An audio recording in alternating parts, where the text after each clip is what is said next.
Hello. Today I will teach you subjunctive mood. So, subjunctive mood is the verb form that indicates uncertainty, a possibility, a desire, a wish, some prediction in the future. It might rain. It may get dark. Maybe the food is good in the wedding. Maybe it would rain tomorrow.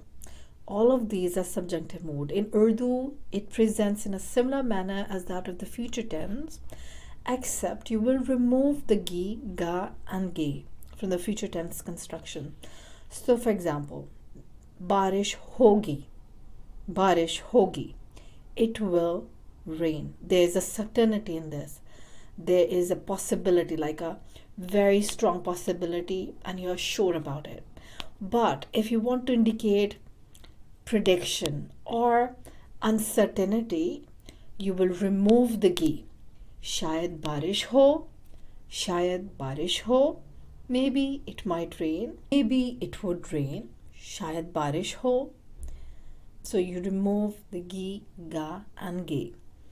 So another example, let's take the future. So future tense is very important in this construction because it's just like future tense minus the gi, ga, and ge.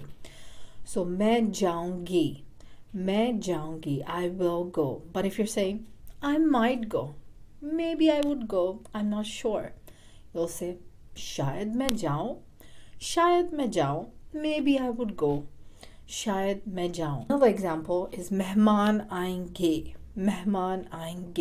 the guests will come. To make it a possibility, शायद मेहमान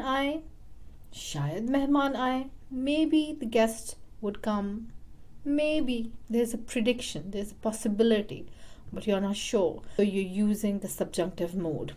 To learn more about it, you can watch this video where I explain the subjunctive mood by explaining a song called Teri Tasveer by Bayan. Have a nice day. Goodbye.